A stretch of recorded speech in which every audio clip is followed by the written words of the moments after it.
நேயர்களுக்கு வணக்கம். நடந்து முடிந்த 4 கட்ட தேர்தலிலேயே பாஜக 270 தொகுதிகள் நிச்சயமாக வெற்றி பெறும்.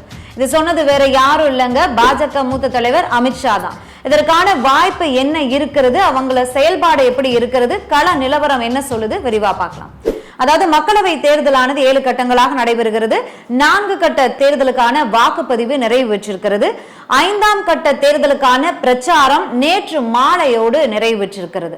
சரி, பாஜகவில் அமித்ஷா அவர்கள் சொல்வது போல 4 கட்ட தேர்தல் வாக்குப்பதிவிலேயே பாஜகவிற்கு 270 தொகுதிகள் கிடைத்து விட்டதா? அவரின் கோபம் நியாயமானதா? யார் சொல்வது பாஜகவிற்கு பெரும்பான்மையே கிடைக்காதுன்னு எதன் அடிப்படையில சொல்றாங்க அப்படின்னு கொந்தளிச்சுதான் இந்த பேட்டி கொடுத்திருக்காரு அவரு. பாஜகவிற்கு பெரும்பான்மை இந்த 4 கட்ட தேர்தலையே கிடைச்சு விட்டது அப்படிங்கிறது தான் அவருடைய கருத்தா இருக்கு. அதற்கான வாய்ப்பு என்ன இருக்கு, கள நிலவரம் என்ன சொல்லுது அப்படின்னா, மூத்த பத்திரிகையாளர் பலர் நாடு முழுவதும் அனைத்து தொகுதிகளுக்கும் சுற்றுப்பயணம் மேற்கொண்டிருக்காங்க. அதுல அவங்க சொல்லக்கூடிய கருத்துக்கள் என்னவா இருக்குன்னா, 10 ஆண்டு கால பாஜக ஆட்சியில மக்கள் சுணங்கி போயிருக்காங்க, மாற்றத்தை விரும்புறாங்க. முக்கியமாக வட மாநிலங்கள் அதிகமாக பாதிக்கப்பட்டிருக்காங்க. எந்த விஷயத்துல பாதிக்கப்பட்டிருக்காங்க அப்படின்னா, வேலை வாய்ப்பின்மை அப்படிங்கிறது தமிழ்நாட்டை தென் மாநிலங்களை காட்டிலும் வட மாநிலங்கள்ல கடுமையான பாதிப்பை ஏற்படுத்தி இருக்கிறது அப்படிங்கிறது தான் அரசியல் விமர்சகர்களுடைய மூத்த பத்திரிகையாளர்களுடைய கருத்தா இருக்கு.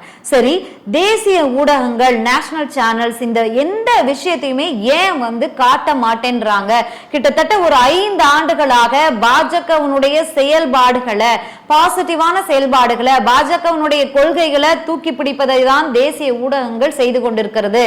ஏன் மக்களுடைய பிரச்சனைகளை காட்டல? மக்கள் அன்றாட வாழ்விற்கே திண்டாடி கொண்டிருக்கிறார்கள் வட மாநிலங்கள்ல. இந்த விஷயங்களை எல்லாம் ஏன் தேசிய ஊடகங்கள் காட்டல? அறத்தோடு செயல்படுகிறதா தேசிய ஊடகம் அப்படிங்கிற கேள்விகளை அடுக்கியிருக்காங்க மூத்த பத்திரிகையாளர். வட மாநிலங்களுக்கு சுற்றுப்பயணம் மேற்கொண்டவர்கள் மக்களை சந்திச்ச பிறகு.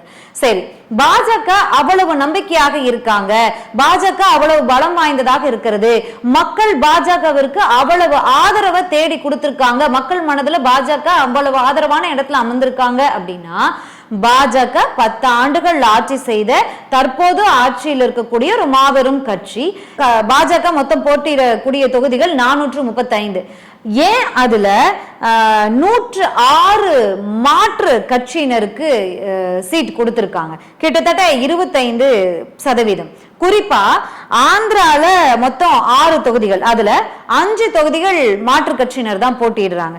தெலுங்கானால 17 தொகுதிகள், அதுல 11 கட்சிகள் மாற்று கட்சியினர் தான் போட்டியிடுறாங்க. இப்படி இது ஒரு எக்ஸாம்பிளுக்கு தான் சொன்ன மாதிரி பல இடங்கள்ல மாற்று கட்சியினருக்கு அதிகம் வாய்ப்பு கொடுக்கப்பட்டிருக்கிறது. இதனால பாஜகவில் இருக்கக்கூடிய பாஜகவிற்காக நீண்ட நாட்கள் அந்தந்த தொகுதிகளில் உழைத்த மூத்த நிர்வாகிகள் கடும் சுணக்கத்துல இருக்கிறதாகவும் நமக்கு தகவல் கிடைச்சிருக்கு. இதையெல்லாம் தாண்டி CAA சட்டம், குஜராத் ஆவணப்படம், சாதி வாரி கணக்கெடுப்பு எடுத்த மாட்டோம்னு சொல்லுது. அது போக இந்த இடஒதுக்கீடு 50% இருந்து உயர்த்த மாட்டோம்னு சொன்னது. இந்த மாதிரி அதுவும் தாண்டி டெல்லி வீராங்கனைகள் பிரச்சாரம், நாட்டின் பொருளாதார மந்த நிலை, கல்வி, வேலை வாய்ப்பின்மை, இந்த மாதிரி பாஜக வளர்ச்சிக்கான பிரதமர் அப்படின்னு யார முன்னிறுத்தினாங்களோ அந்த பிரதமரை நோக்கி 1000 கேள்விகளை வட மாநிலங்களை சேர்ந்தவங்களே முன்வைக்கிறாங்க. இது எல்லாமே தேசிய ஊடகங்கள்ல மறைக்கப்பட்டிருக்கிறது.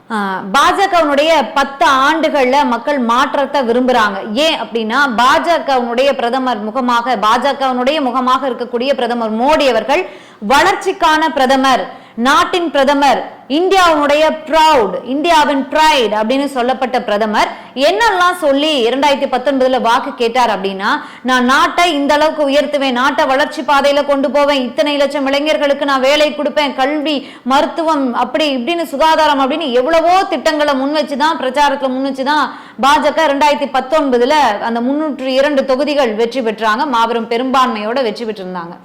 அந்த விஷயங்கள் எல்லாம் நிறைவேற்றிருக்காங்களா அப்படின்னா இல்லைன்னு தான் சொல்லணும்.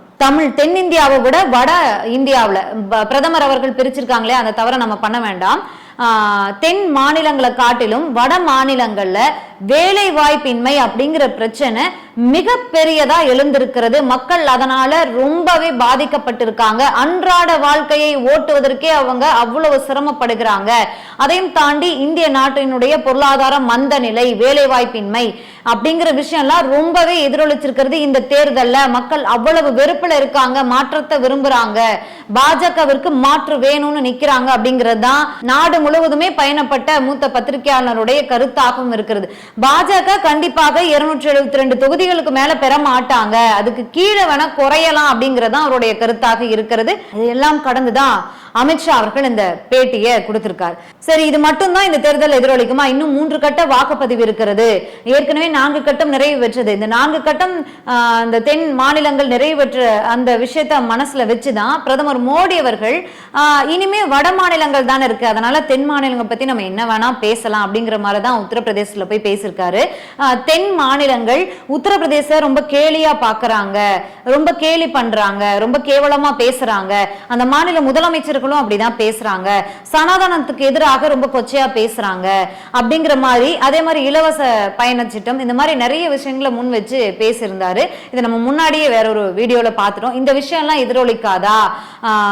பாஜகவிற்கு எதிராக டெல்லி வீராங்கனைகள் போராட்டம், குஜராத் ஆவணப்படம், மணிப்பூர், ஹரியானா விஷயம், ராணுவ விஷயம்ல இருந்து எல்லா விஷயத்தையுமே மக்கள் மனசுல வச்சுதான் ஓட்டு போடுவாங்க. சில பத்திரிகையாளர்கள் பேசுறத கேட்கறது உண்டு. என்ன அப்படின்னா, மக்கள் அன்றாட சாப்பாட்டுக்கே கஷ்டப்படுற நிலைமையில இருக்காங்க, அதிக சதவீதத்தினர் வட மாநிலத்துல. அப்படி இருக்கும்போது அவங்க இந்த வீராங்கனைகள் போராட்டம், மணிப்பூர் பெண்கள் விஷயம், ஹரியானா விஷயம், பாஜக நடக்கக்கூடிய விஷயத்தையெல்லாம் பார்த்துட்டா வாக்களிப்பாங்க? அன்னைக்கு தேர்தல் வாக்குறுதியில என்ன கொடுத்துருக்காங்களோ, நான் 1000 ரூபாய் கொடுக்குறேன், நீங்க 2000 ரூபாய் கொடுக்குறேன்னா அந்த 2000 ரூபாய் கொடுக்குறவனுக்கு ஓட்டு போட்டு போயிருவாங்க அப்படிங்கிற விஷயத்த ஒரு பத்திரிகையாளர் பேசுறத நான் கேட்டதுண்டு. இந்த விஷயம் கண்டிப்பா மக்கள் இந்த மாதிரி யோசிக்க மாட்டாங்க, 5 ஆண்டுகளை மனசுல வச்சுதான் வாக்களிப்பாங்க அப்படிங்கறத நான் நம்புறேன். இந்த 4 கட்ட தேர்தலையுமே வாக்கு சதவீதம் ரொம்ப குறைந்ததா தான் இருக்கு. 60% 65%. ஒரு இடத்துல மட்டும்தான் 70% கடந்து இருக்கிறது உத்தரப்பிரதேசத்துல. சோ அதனால மக்கள் வாக்களிக்கணும். வாக்கு சதவீதம் உயர்ந்தாதான் நமக்கான ஒரு தலைமையை முடிவு பண்ண முடியும். கண்டிப்பாக மிச்சம் இருக்கக்கூடிய 3 மாநிலங்கள்ல அதற்கான, ஏன்னா வேலை வாய்ப்பின்மையால ஆளும் கட்சியால பாதிக்கப்பட்டிருக்காங்க அப்படிங்கிறது பத்திரிகையாளர்களுடைய அந்த விமர்சனங்கள், கருத்துக்கள் உண்மையாக இருந்தால் அதை மனசுல வச்சு மக்கள் வாக்களிப்பாங்க அப்படிங்கறத நம்பலாம். தொடர்ந்து பார்க்கலாம் மீண்டும்.